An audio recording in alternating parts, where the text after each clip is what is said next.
Right, so despite all the problems we have here in the UK, all the cuts being made because apparently we can't afford stuff anymore, lo and behold, if Keir Starmer hasn't raided the dressing up box again to find his bestest boy soldier uniform to try on again and announce another 11% in defence spending.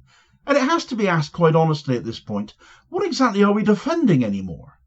More departmental cuts to non-ring-fence spending to pay for yet more bombs and rockets because there is always money for war, but nothing to actually run the country with anymore.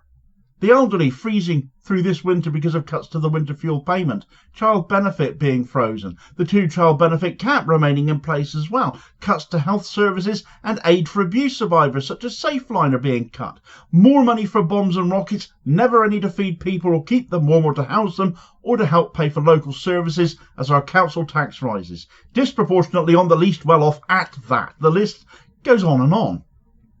More benefit cuts, more local government cuts, more justice cuts, more culture cuts. Also, Starmer can play dress up and act like a big boy on the world stage when the UK's armed forces have never been smaller, to the point calls are being made to bring back national service and draft our young people into a war we've no business putting boots on the ground in Ukraine. Starmer is an idiot, and he can damn well leave our kids alone whilst he's at it. Right, so British troops in Ukraine, billions more in military aid, and at home, crippling cuts to public services from the Home Office to the DWP to local government to pay for Cosplay Keith's latest desperate attempt to turn his fortunes around. Is he after a Falklands moment? Quite possibly, but unlike Thatcher, we no longer have the armed forces we once did. Plus there's the small fact that although helping a nation we're an ally of is one thing, it doesn't have to be militarily. It could be humanitarian. And goodness knows we're already handing over enough cash we can't afford to Ukraine as it is, £3 billion a year for as long as it takes, having been hiked to £4.5 billion, and now an 11% increase in defence spending on top. This is the reality of Keir Starmer's latest foreign policy decision. It's nonsense. It won't work. And when everything is being slashed to pay for it, the question gets raised, what exactly are we defending here, let alone risking British lives for another country? Earlier this month, Keir Starmer announced that the UK is ready to send troops to Ukraine as part of a peace process. Supposedly, this move is framed as a way to support Ukraine against Russian aggression and stabilise the region. And when framed like that, you might consider it to be a mission of humanitarianism, therefore. Except that it isn't. Let's be totally crystal clear here. This isn't just a peacekeeping mission, and actually, it's not even a new occurrence, because for all of Starmer's bigging up of this idea of his, Polish officials have already revealed that UK Special Forces have been operating in Ukraine for some time already. So rather than being anything new, it's actually an escalation. Here's an excerpt from Declassified UK to explain this. Elite British Special Forces were operating on the ground in Ukraine weeks after Russia invaded last year. That is the allegation contained in a new book, Poland at War, by Polish journalist Zbigniew Parafianowicz. The author is Ukraine correspondent for a daily newspaper in Warsaw and had access to political insiders and senior officials. He quotes an unnamed Polish government minister who claims to have run into British commandos in mid-March 2022 as he was travelling between Kiev and the city of Zhytomyr. The minister said it was a time when the Russians were still standing in Bucha and the route was a grey zone. It was possible to run into Russians. We passed the last checkpoint. The Ukrainians told us that we continue at our own risk. Well, and who did we meet next? Ukrainian soldiers and British Special Forces, uniformed with weapons. They moved with the Ukrainians in trucks and off-road vehicles with artillery radars. They were tracking targets. They were learning about this war. Such radar tracks where mortar or rocket shells fall and are fired. A year later, Declassified revealed that 50 elite British troops were in Ukraine, citing a leaked US intelligence file. The UK contingent was 3 times larger than any other ally. Among those who claimed to have been trained by UK Special Forces was Danil Lyashchuk, who had previously been convicted of torture by a Ukrainian court. Now, as much as we can debate the morality of supporting Ukraine, with several reasons listed in that declassified excerpt with their Azov battalions and the like, I've done that in previous content. I'm not going to go over that aspect of this story again here. But it is imperative that we question the wisdom, or clear lack thereof, of sending British troops into an active war zone.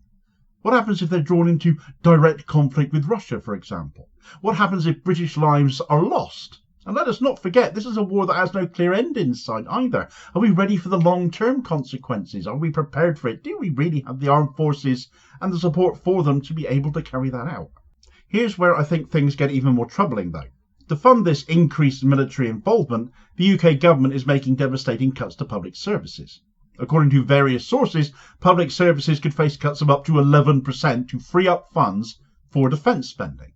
That means less money for healthcare, education, local councils, services that are already stretched to breaking point or have gone clean past that point now.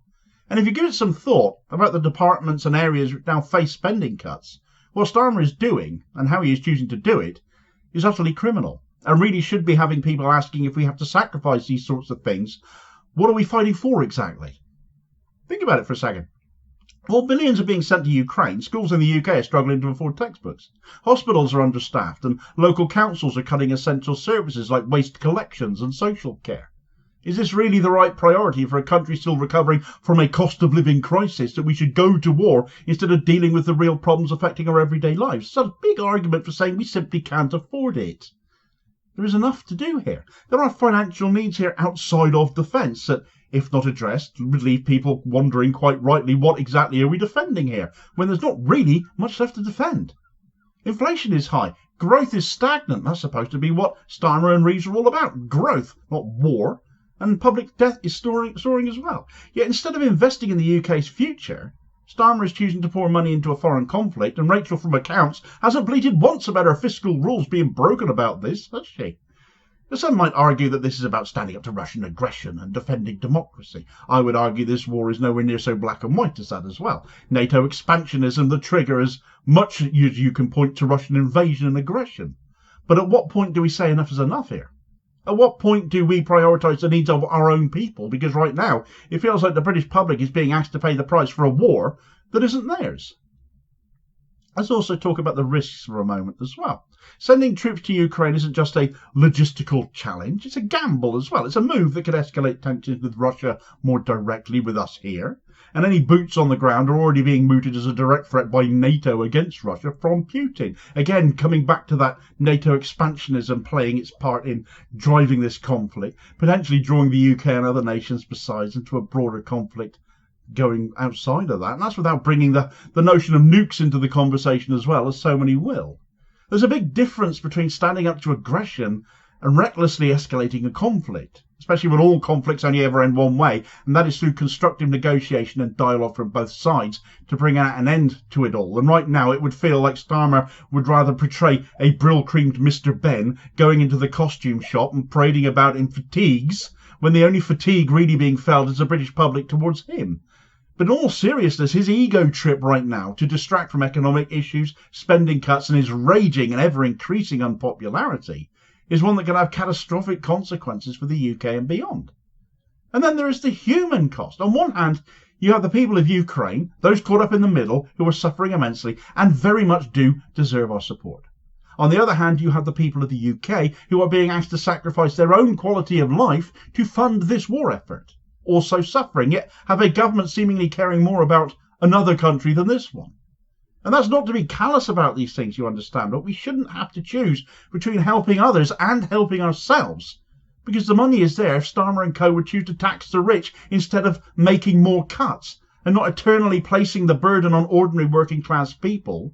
They, the Labour Party, they who are supposed to represent us, yet have just morphed into another right-wing party under Team Keith, no different to the Tories or Reform UK whatsoever. The British public is being forced to bear the burden of a decision they didn't make, and that's not right. What do you think? Is Keir Starmer's decision to send troops to Ukraine and increase funding for the war effort the right move?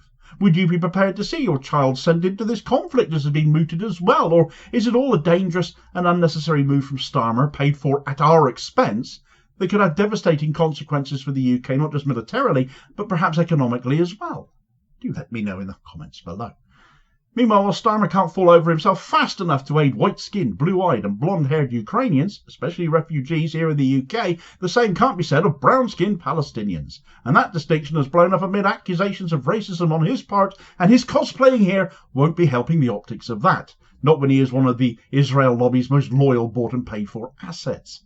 Check out the fallout he's had on that score in this video recommendation here as your suggested next watch. Please do also hit like, share and subscribe before you do so though, so as to not miss out on new content dropping daily, and it all helps support the channel as well, which is very much appreciated, and I will hopefully therefore catch you on the next vid. Cheers folks.